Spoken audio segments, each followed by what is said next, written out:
Here on Democracy Now!, democracynow.org, the War and Peace Report. I'm Amy Goodman as we end today's show with a look at a new report that finds up to 90% of women working restaurant jobs that depend on tips have experienced workplace sexual harassment. Over 70% of tipped workers are women, and female restaurant workers are especially vulnerable to harassment in states where tipped workers earn a federal minimum wage of $2.13 per hour. The federal minimum for non-tip workers is $7.25. The new report is called Glass Floor: Sexual Harassment in the Restaurant Industry. It was released by the nonprofit workers advocacy group Restaurant Opportunity Center United, which also produced this video featuring a restaurant server named Aisha Thurman. Most of the restaurant owners are men, so on that end I'm already, losing. It seems like men they just take whatever they want. And they think, my body is for them to enjoy, look at, touch, say what they want. They think if they throw me a couple dollars in the form of a tip, it's okay. Today, just 7 states require employers pay a regular minimum wage before tips. They're California, Washington, Oregon, Alaska, Minnesota, Nevada, and Montana. Well, on Tuesday, living wage activists will draw attention to efforts that would expand this number. They're holding a national day of action called Not on the Menu, Rally Against Sexual Harassment.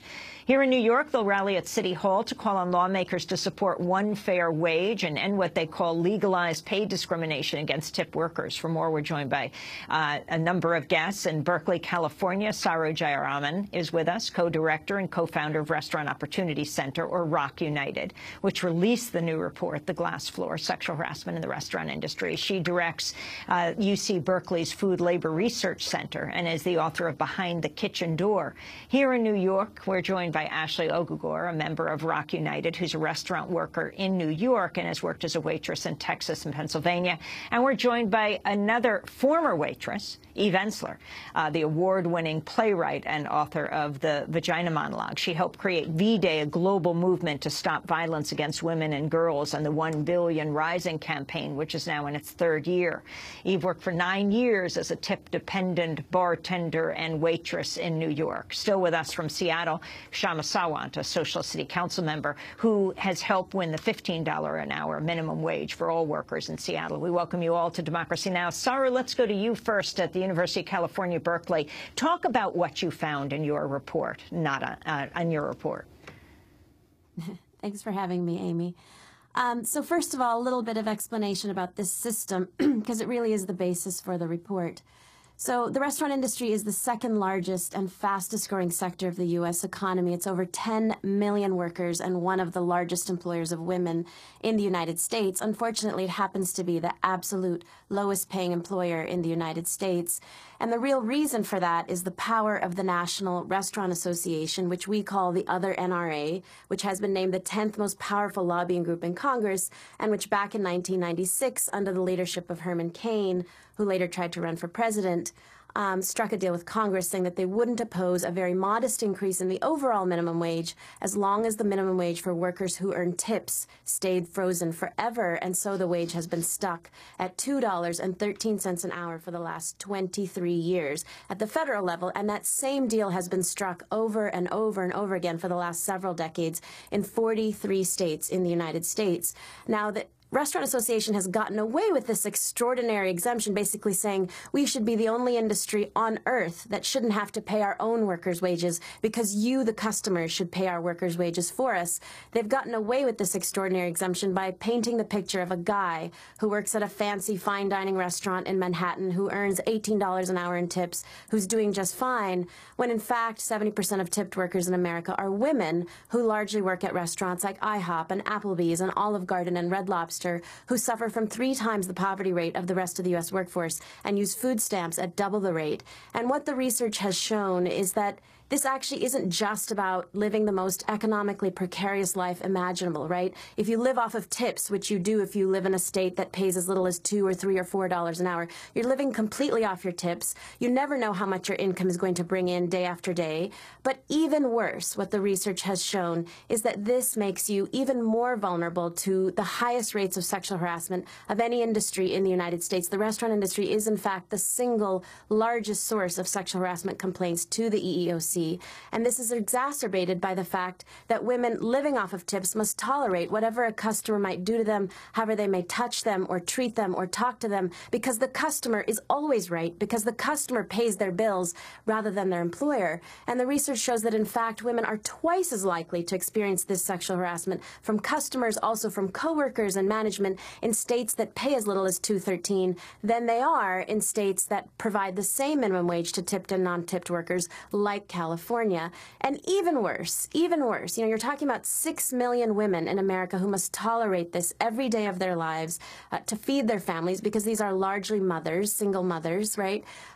Beyond that, you've got millions more young women who this is their first job in high school, college, or graduate school, and this is how we are teaching young women in America what is tolerable and acceptable in the workplace, so much so that we've now been approached by literally thousands of women from across America saying, you know, I was a tipped worker in college, I now am a corporate executive or a union organizer, I've been sexually harassed recently on the job, but I didn't do anything about it because it was never as bad as it was when I was a young woman working in restaurants. Eve Ensler, how did you get involved with this campaign? Well, last year during 1 Billion Rising for Justice, we had a State of Female Justice panel where we brought together many women who were thinking about the intersection of injustices. And Saru was on the panel talking about economic injustice and the relationship to sexual violence. And I think at that point we realized that these movements needed to join forces.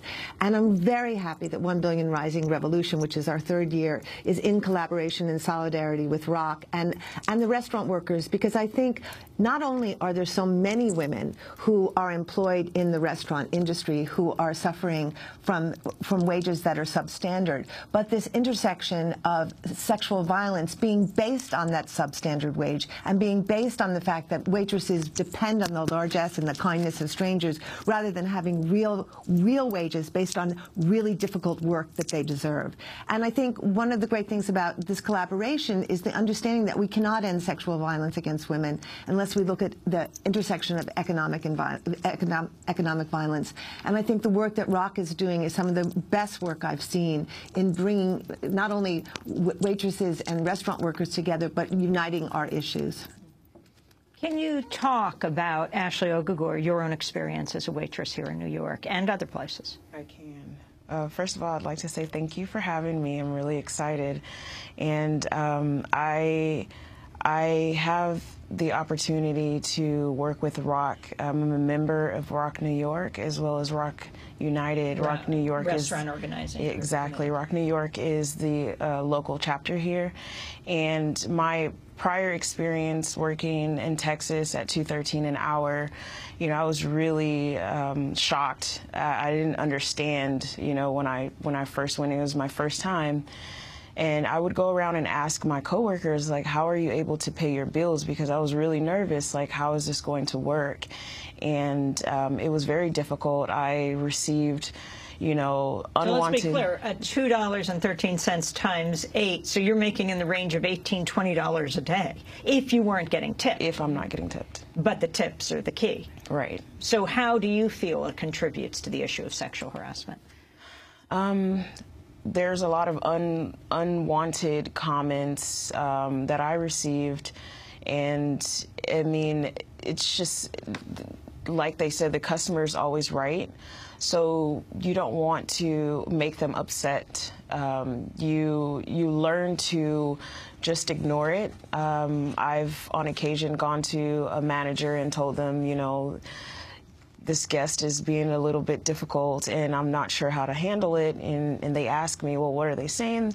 Just, you know, comments about how pretty I am. And, you know, I've had guests ask me out on dates and they said, you know, it's okay. You know, you should be fine. They're giving you a compliment, you know, just take care of the guest. And it's just like, you have to learn how to just ignore it. You know, there's a lot of, it's really big in this industry, and I really feel like it should be, you know, done away with, you know. You went to the National Labor Relations Board with your concerns? I did, and I will be going back on the 20th of October as well. What is your complaint to them? My complaint is that there should be one fair wage. There should not be a sub minimum wage. I mean, $2.13 an hour, $5 an hour is unheard of, especially here in New York. You know, I was blown away by the cost of living here in New York, and $5 an hour is not going to, it's not going to cut it at all. The National Restaurant Association, or as Sarah just called it, the other NRA, says on its website, quote, tip-earning employees can be among a restaurant's highest earners. Tip credit law recognizes that employers offer employees the opportunity to receive gratuities. It also provides strong protections to ensure that tipped employees never earn less than the applicable minimum wage. Saru, your response to that they can't earn less than the minimum wage. Yeah. Well, I think you just have to look at government data, which shows that the median wage for tipped workers in the United States, including tips, hovers at just about $8 an hour. As I said, 70% of these workers are women. They suffer from 3 times the poverty rate of the rest of the U.S. workforce and use food stamps at double the rate. The U.S. Department of Labor has reported that there's an 83% violation rate with regard to employers actually ensuring that tips make up the difference between the sub-minimum wage of $2.13 an hour and the regular minimum wage. We just have 10 seconds to 10 seconds going. I want to go back to Eve about the events that are taking place, for example, tomorrow here in New York. Tomorrow, City Hall, 11 o'clock. We will be joining forces with Rock and 1 Billion Rising, and I think it's going to be a major event, and we're inviting everybody to come out and join us and stand up for restaurant workers and also stand up for women. This, you know, restaurant work teaches women. It's an entry point job. It teaches, it's like a hazing process. It teaches women what work will be like for the rest of your life. We don't want women to learn that work will be about sexual abuse, about wages that are not what you deserve. So come and join us. I want to thank you all for being with us. Eve Ensler, the Tony Award-winning playwright, Sarah Jayarawan, and thank you so much to Ashley Agogor. That ends it for our show. I'm Amy Goodman. Thanks for joining.